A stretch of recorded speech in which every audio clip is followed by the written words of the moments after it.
El Señor esté con vosotros. Y con tu espíritu. Lectura del Santo Evangelio según San Mateo. Gloria a ti, Señor. En aquel tiempo Jesús habló a la gente y a los discípulos diciendo: En la cátedra de Moisés se han sentado los escribas y los fariseos. Haced y cumplid todo lo que os digan, pero no hagáis lo que ellos hacen. Porque ellos dicen, pero no hacen. Lían fardos pesados y se los cargan a la gente en los hombros. Pero ellos no están dispuestos a mover un dedo para empujar. Todo lo que hacen es para que los vea la gente. Alargan las filacterias, agrandan las orlas del manto. Les gustan los primeros puestos en los banquetes y en los asientos de honor en las sinagogas. Que les hagan reverencias en las plazas y que la gente los llame rabí. Vosotros, en cambio, no os dejéis llamar rabí, porque uno solo es vuestro maestro y todos vosotros sois hermanos. No llaméis Padre vuestro a ninguno en la tierra, porque uno solo es vuestro Padre, el del cielo. No os dejéis llamar maestros, porque uno solo es vuestro Maestro, el Mesías. El primero entre vosotros será vuestro servidor. El que se enaltece será humillado, y el que se humilla será enaltecido. Palabra del Señor. Gloria a ti, Señor Jesús. La primera lectura, todas las lecturas siempre en Cuaresma van sobre la conversión, pero la primera es curiosa, que sea Isaías, que es muy posterior a todos los hechos de Sodoma y Gomorra, casi 1000 años después. Sin embargo, oíd la palabra del Señor, príncipes de Sodoma, escuchad la enseñanza de nuestro Dios, pueblo de Gomorra. Y es que aquí Sodoma y Gomorra no son la Sodoma y Gomorra famosas, sino representan todos los pueblos y todos nosotros cuando hacemos el mal, cuando nos apartamos de Dios. Así que se nos dice a todos: lavaos, purificaos, apartad de mi vista vuestras malas acciones, dejad de hacer el mal, aprended a hacer el bien, buscad la justicia. Socorred al oprimido, proteged al huérfano, defended a la viuda. Entonces se puede hablar con Dios. Toda una mentalidad opuesta a la mentalidad moderna. La mentalidad moderna es: hagamos el mal y después nos enfrentamos a Dios. Aquí la mentalidad es radicalmente opuesta. Combatamos al mal y entonces podemos hablar con Dios. Muchas veces hay gente que a veces dice: es que la oración no me funciona, estoy totalmente seco y vacío. A veces hay momentos en que es así desde la buena fe, pero hay otros momentos en que es así porque si uno lleva una vida sin darse a veces ni cuenta, pero contraria a lo que Dios quiere, ¿cómo vas a tener frutos en la oración? Es casi imposible. Mientras que el Evangelio de hoy es un Evangelio duro. En principio es contra los escribas y los fariseos, pero cuidado que el Evangelio no es una cosa estrictamente de la historia de Jesús para lo que pasó en aquel momento, sino que son las enseñanzas de Jesús para nosotros, con lo cual las hemos de aplicar si nosotros caemos en lo mismo. Y dice Jesús: en la cátedra de Moisés se han sentado los escribas y fariseos. Los escribas eran los especialistas en la escritura, los que escuadriñaban todas las escrituras y las enseñaban. Y junto a ellos estaban los fariseos, que eran en la apariencia de modelo de buen judío. Y dicen: ellas se han sentado ellos, haced y cumplid lo que os digan, pero no hagáis lo que ellos hacen. Dicen, pero no hacen. Lían fardos pesados y se los cargan a la gente en los hombros, pero no están dispuestos a mover un dedo para empujar. Aquí habrían dos problemas. Uno es, y aquí nos lo plantea, aunque de forma que puede parecer confusa, pero no lo es tanto. Lo que dicen los escribas y fariseos cuando interpretan rectamente la palabra de Dios, hay que cumplirlo. Tienen esta autoridad, pero cuidado, que sea la interpretación recta. El gran problema de los fariseos, y esto Jesús lo explica en muchos lugares en el Evangelio, de los fariseos y los escribas, es que seguían más sus tradiciones y reinterpretaban la Biblia según sus tradiciones, pero no según el sentido real de la Escritura. Es por eso que todavía nosotros hoy, cuando alguien habla con un judío y habla del Antiguo Testamento, uno se da cuenta que hay una mentalidad extrañísima. Es aquello que dirá San Pablo: hay un velo que no les deja ver.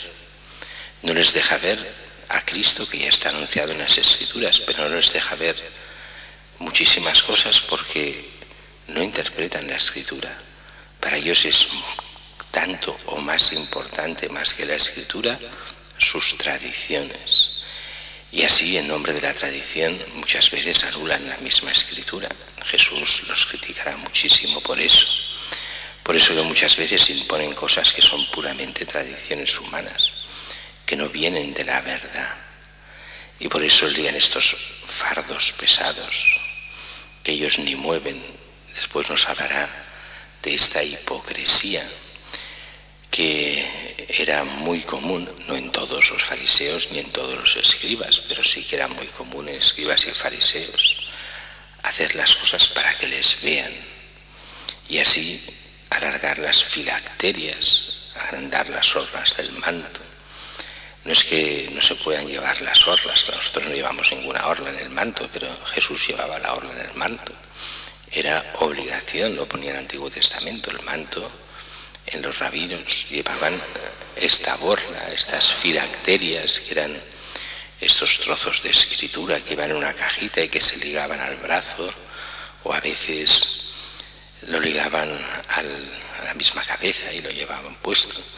Eso Jesús no lo llevaba, las filacterias. Eso no es que fuese una cosa mala en sí, pero era solo para hacerse ver, solo para la apariencia, solo para hacer ver que ellos seguían la Escritura, que le tenían un gran amor, que eran gente buena, querían aparecer como buenos ante los demás.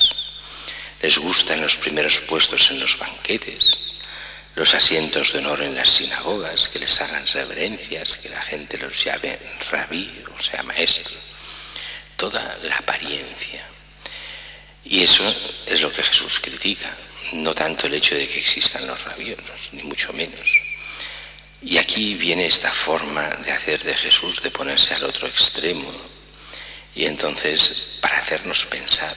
Pero hemos de entender que este es un lenguaje semítico, oriental, y entonces entenderemos que a veces Jesús lo que hace es esto: es como la campana que está a un lado, el badajo de la campana, Jesús lo pone en el otro, para que nos demos cuenta dónde está el centro, qué es lo que Él quiere. Así dice: vosotros en cambio no os dejéis llamar rabí, porque uno solo es vuestro maestro, y todos vosotros sois hermanos. Y no llaméis Padre vuestro a nadie en la tierra, porque uno solo es vuestro Padre, el del cielo. No os dejéis llamar maestros, solo uno es vuestro maestro, el Mesías. Claro, todo eso uno dice, bueno, entonces a un padre de la tierra, a su hijo no le puede llamar padre. Claro, no es eso lo que quiere decir Jesús. Está prohibido llamar padre un hijo a su padre. Un hijo a su maestro no puede llamarle maestro. Entonces aquí el problema de fondo es entender qué hay detrás de todo esto. Y detrás de todo esto es entender que la paternidad primero es la de Dios. Y los padres están como padres en nombre de Dios. Así que si ellos se apartan de lo que Dios quiere, dejan de ser padres en la tierra. Y así el hijo puede renunciar a la paternidad humana cuando éste se aparta, igual que el maestro. En el sentido cristiano es el maestro en nombre de Cristo, aquel que enseña la verdad. Cuando se aparta de la verdad, deja de ser cristiano. Viene a ser aquello que se dice con razón de los sacerdotes cuando predican o cuando hablan, cuando enseñan. No enseñamos por mérito nuestro, por mérito propio. Entre los curas hay de todo, gente que está más formada, otros menos formadas, gente muy inteligente, otros menos. Tenemos de todo. Pero solo se nos pide una cosa: fidelidad a Cristo en la enseñanza. Si no enseñamos a Cristo, por muy inteligente que uno pudiese llegar a ser, no sirve de nada. No nos podemos enseñar a nosotros mismos. Estamos puestos en nombre de Cristo y de la Iglesia, así que enseñamos a Cristo y la Iglesia, nada más. Lo que salga de eso no tenemos derecho a enseñarlo. El cura no puede enseñar lo que él quiera, lo que él crea, no lo que cree la Iglesia, y eso es lo que ha de creer el cura. O sea, creer a Cristo y creer en Cristo. Así que el primero entre vosotros, los que quieran ser primeros en la Iglesia, han de ser vuestros servidores. El que se enaltece será humillado, el que se humilla será enaltecido. En el fondo es entender la auténtica humildad del cristiano, del obispo, del sacerdote, de todo cristiano, que es el ponerse al servicio, es no tener esa mentalidad que yo, con que lo sé todo, yo estoy por encima de los demás, nadie sabe todo, sino entender que la auténtica sabiduría es Cristo mismo, y es solo en Él está la salvación. Solo en la Eucaristía encontramos la salvación. Por eso a mí me pone muy nervioso toda esta mentalidad de que se pueda suprimir la misa así, por cualquier cosa, por cualquier tontería, como ha pasado ahora en Italia, se suprimen todas las misas. Eso no tiene ni pies ni cabeza, porque la fuente de salvación real no son los médicos, no es el aislarse uno de otros. Incluso cuando habían las grandes pestes, los grandes problemas de salud brutales, jamás se suprimió la misa. Al revés, era la fuerza para que los cristianos estuviesen siempre al servicio de los demás, porque es la fuerza de Cristo que quiere entrar y salvar a toda la humanidad.